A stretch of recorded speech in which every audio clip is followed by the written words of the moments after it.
I was folding laundry when the text came in. No warning, no conversation, just 7 cold words that changed everything. I want a divorce. Talk to my lawyer. 15 years of marriage ended by a text while our kids were upstairs doing homework. I didn't scream. I didn't cry. I just stared at the phone, then typed one word back. Understood. What I did next wasn't out of anger, it was out of clarity. I shut down her credit cards, froze our joint accounts, and waited. 3 days later, her lawyer called mine in a panic. Turns out, she'd never imagined I'd actually take her at her word. If you've ever wondered what happens when someone thinks they can break your life with a text, stay with me. Because this story isn't just about divorce. It's about dignity, boundaries, and what happens when the one who's been quiet for too long finally decides to stop playing nice. I'm Jack. I'm 42. I build my life on structure, numbers, spreadsheets, logical planning. I'm the kind of guy who sets reminders for oil changes and balances his accounts to the penny. I thought it made me dependable, reliable. Sarah, my wife, used to say she liked that about me. She was 39, sharp, organized in her own way, and for 15 years, we moved together through the rhythm of married life. It wasn't fireworks every day, but it was solid. We had dinner at the same time most nights, took short trips when work allowed, laughed at the same bad sitcoms, lived in a quiet suburb outside Chicago where things didn't change too fast. We didn't even argue that much. Nothing loud, no slammed doors, just the kind of slow, stable life people say they want. We kept our finances separate for the most part, their choice, honestly because of what she saw her parents go through in their messy divorce. I respected that. She had a side account for her own spending, groceries, clothes, the fun stuff, but I paid the bigger bills, mortgage, car lease, insurance, her credit cards, all tied to my name. Everything felt normal, right up until the moment it didn't. It was a Tuesday afternoon, I remember because I was buried in quarterly reports and had just cracked open a fresh energy drink when my phone buzzed. Her name popped up on the screen, and I smiled without thinking. Then I read the message. Jack, I'm done. Divorce. All contact through my lawyer, Mr. Harris. That was it. No conversation, no fight leading up to it, just done. A 15-year marriage ended like a software update notice. For a few seconds, I just stared at it, frozen. Then came the emotions, confusion, anger, sadness, all crashing into each other like waves in a storm. But underneath that storm was something steadier. A switch flipped in my brain. If she wanted this to be businesslike, I could do that. She made it legal and cold, I'd make it exact, methodical, and she had no idea what that would really mean. Sarah's text didn't just end a marriage, it reset the rules without warning. One minute we were planning a weekend BBQ, and the next I was staring at my phone, reading 7 cold words that made everything we'd built feel like it meant nothing. No argument led up to it, no teary confessions or growing distance that I could see. We'd had dinner the night before, spaghetti and salad. She laughed at one of my bad jokes. We talked about maybe taking a short trip this fall. She asked if I could pick up more creamer, and then the next day, while I was halfway through my workday, trying to make a tight deadline, she blindsided me with, Jack, I'm done. Divorce. All contact through my lawyer, Mr. Harris. It wasn't just the words, it was the way she said them, like I was a business deal she'd already walked away from. At first, I froze. Then something in me settled. Not broke, settled. I remember sitting there at my desk, everything quiet around me except the buzz of the fluorescent lights, and thinking, okay, if she wants it to be formal, then formal it is. I wasn't going to grovel, I wasn't going to argue. I wasn't even going to ask why, because if someone can leave you with a text, they've already had the conversation in their own head, they've already moved on. And that's when something clicked in me, not out of revenge, but clarity. Our entire financial structure, all the things I quietly paid for to keep our life comfortable, wasn't sustainable in a lawyer-only relationship. So I did what made sense. I opened my banking app. Her credit cards, authorized user, under my name, canceled. I reported her name removed from all accounts. The monthly transfers I sent her for shopping, groceries, little extras, gone, canceled, with a few taps. Streaming services, she got booted from Netflix, Hulu, and the family Spotify plan before she could even finish packing. Passwords were changed, accounts locked. The car she drove, still under my name, registered, insured, and leased through me. I didn't pull the insurance yet, Didn't want to leave her stranded. But the gas card, also linked to one of the now canceled cards, good as dead. I wasn't doing this to be cruel. I was doing it because when someone draws a hard line, you have to protect your side of the line too. She wanted legal? I'd be legal. Less than an hour after the text, her lawyer's contact info showed up in my inbox. Clean, professional, sterile, no emotion. Just the name Jonathan Harris, a phone number, and a PDF of something labeled Initial Proposal to Review. I didn't open it right away, I just forwarded it to Ms. Linda Greya, name I'd been given by a coworker during one of those just-in-case conversations you never think you'll need. Linda didn't waste time. I sent a note with it, Sarah wants divorce lawyers only. I've complied, need advice on assets, timeline, and rights. She got back to me that same afternoon, said we'd talk the next morning. And just like that, the marriage I thought was steady turned into a game of legal chess.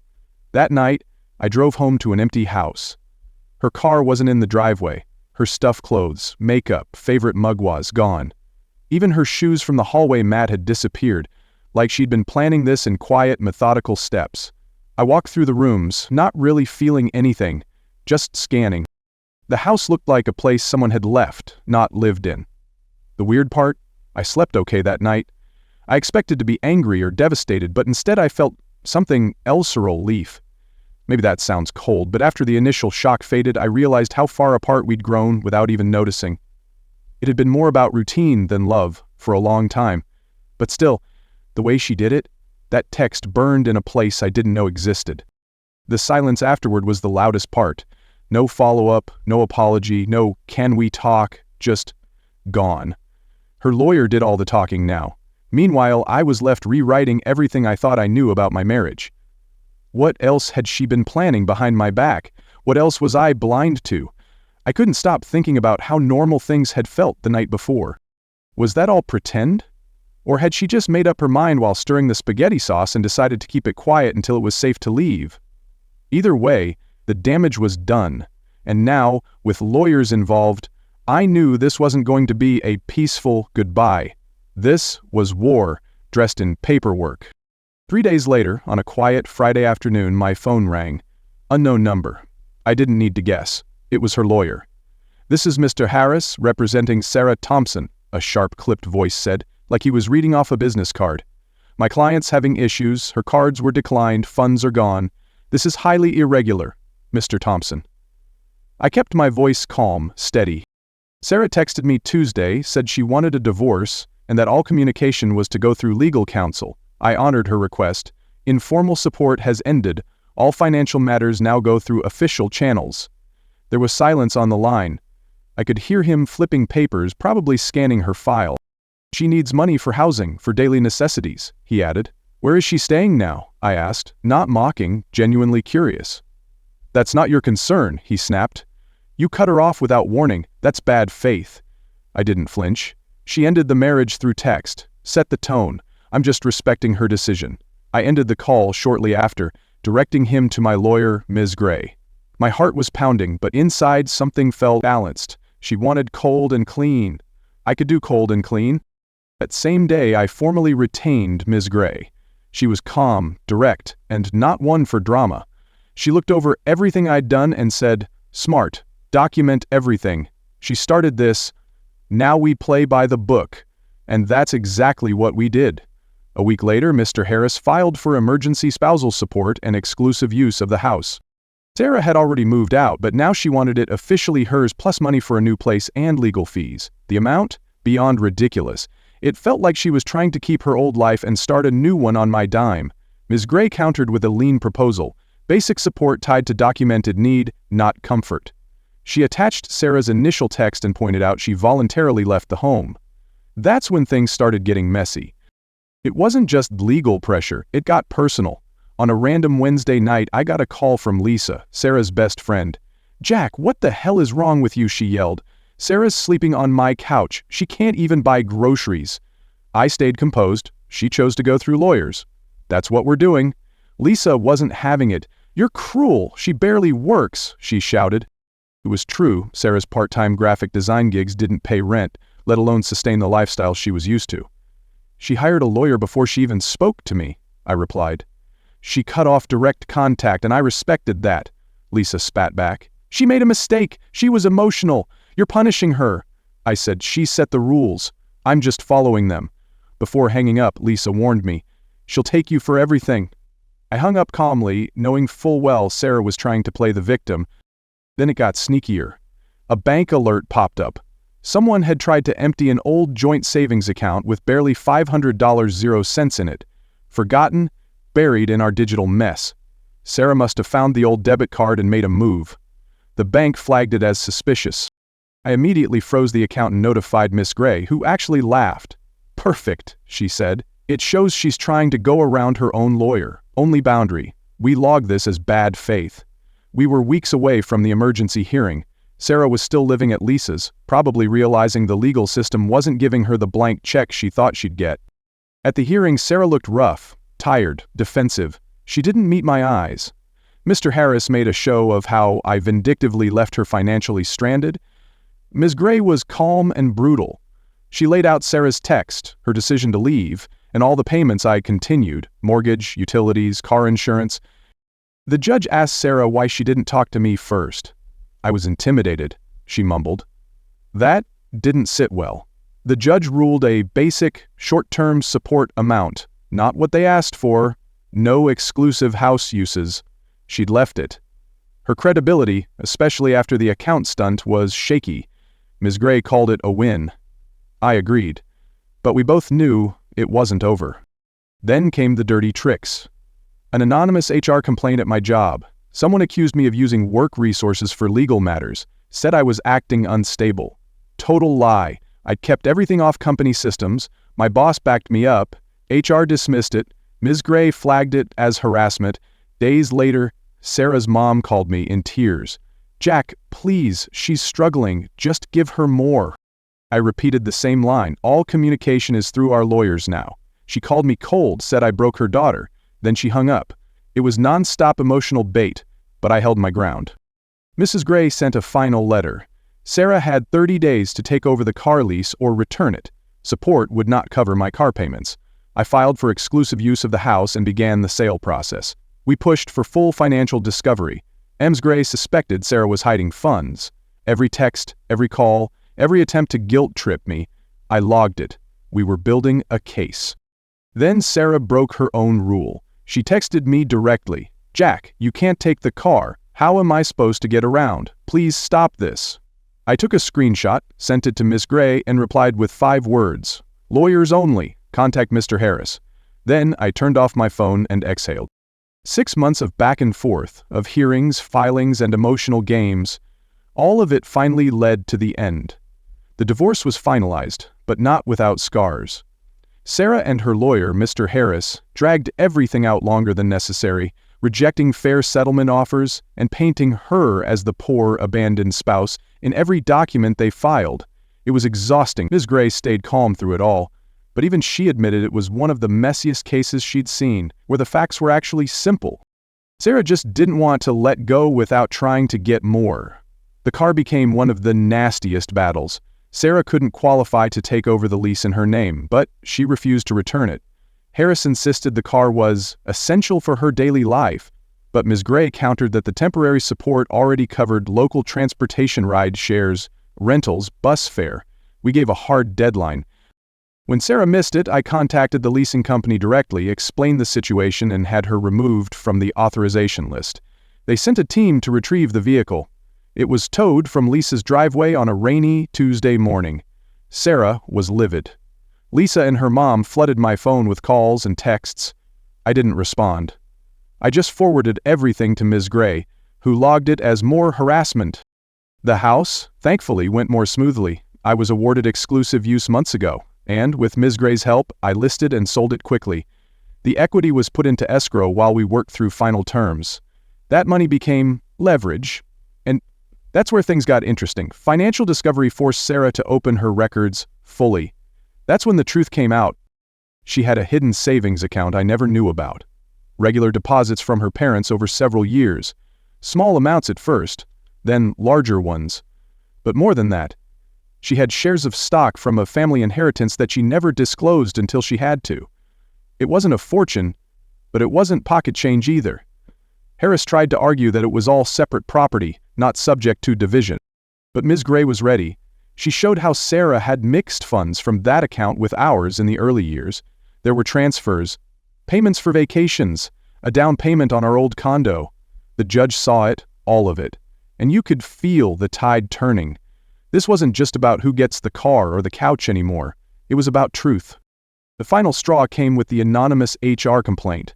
Months earlier, someone sent a message to my company accusing me of misusing resources for the divorce and behaving erratically at work.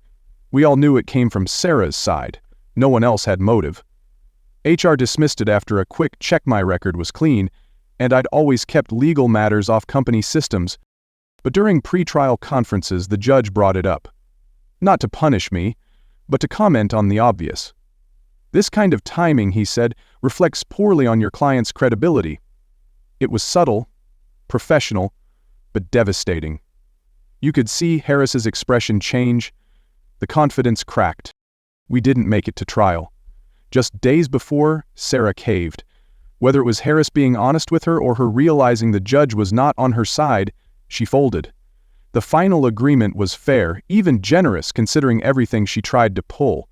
The house equity was split almost 50/50, but slightly in my favor due to the hidden assets. The stocks were declared marital property and split accordingly. She kept her small personal savings. Support? Just 2 years. Modest amount. Tied directly to her proving active efforts to get stable employment. No more floating by on part-time gigs. And no extras, no vacation funds, no lifestyle maintenance. She had to start fresh. Same as me. The best part? We each paid our own legal fees. That was huge. Given how hard she'd pushed and dragged things out, walking away without having to pay her lawyer bills felt like a win. Ms. Gray told me later that if we had gone to trial, Sarah likely would have lost worse and might have ended up owing me money. But this was clean, final, done. I walked out of that courtroom not happy, but free. And that freedom, after everything, felt better than any revenge I could have planned. Because at the end of the day, it wasn't about getting even, it was about getting out. With my dignity intact. 7 months after the day that single text flipped my world upside down, I can finally say it. I'm free. Not just legally, mentally, emotionally, spiritually. I look back now, not with anger, but with a kind of quiet clarity. Sarah lives in a small apartment now, far from the suburban life she once took for granted. She's working more hours than she ever did while we were married, juggling freelance gigs and retail shifts just to stay afloat. Word is, she complains about money a lot. Lisa eventually asked her to leave after she overstayed her welcome, and I'm pretty sure her parents are helping cover the rent, at least partly. But there's still no apology, no ownership, no sign of remorse. From what I've seen and heard, she still carries that same sense of entitlement, that I somehow still owe her the life she lost. Like she forgot she was the one who ended it. But me? I've changed. Not overnight, and not without scars, but I've come out of this stronger and smarter. It was a brutal stretch, costly in every sense. Time, energy, money, mental bandwidth. There were nights when I questioned if being so calm, so logical, was actually the right move. But in the end, staying composed was the one thing that saved me from losing myself in her chaos. I kept my job. I kept my peace. I walked away with a fair share of what we built, and most importantly, with my self-respect intact. I learned that I could face a storm and not let it pull me under. I learned that calm doesn't mean weak, and that drawing a hard line can be the most powerful thing a person can do when someone else is trying to rewrite the rules mid-game. I've started reclaiming the parts of me that got buried over the years. I go to the gym again, I eat better, I sleep better. I reconnected with friends Sarah never liked, of whom she pushed out of my life with comments like they're a bad influence or they're immature. Turns out they were just real, loyal, people who stuck by me when I went quiet for months. My weekends are no longer full of small resentments or trying to read someone's mood before saying the wrong thing. Now they're full of peace. I've got quiet evenings, walks without tension, books I can finish, music I don't have to turn down. It's not flashy, but it's mine. There was no dramatic revenge arc. No big explosive moment that wrapped it all up with a bow. Just steady, well-documented legal moves that matched her choices with consequences. That's what people don't always see when they hear stories like this. You don't have to scream or throw things or play dirty to fight back. Sometimes the quietest moves are the most powerful ones. You let the paper trail speak. You let the court see what you see. You protect your name, your energy, and your future. That's how I fought. And that's how I won. Not by destroying her, but by refusing to let her destroy me. Sarah wanted things cold and formal. So I gave her cold and formal, with all the real-world weight that comes with those words. No more shared laughs. No more backup plans. No more emotional safety net. When you ask for a lawyer to speak for you, you lose the right to expect kindness from the person you pushed away. That's not cruelty, that's just reality.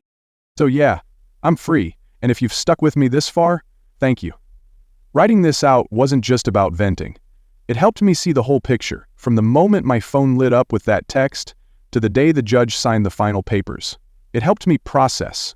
And maybe, just maybe, it'll help someone else out there who's reading this, feeling stuck, feeling blindsided, feeling like they're going crazy trying to stay calm in the middle of a storm. You're not. You're just trying to survive something you didn't start.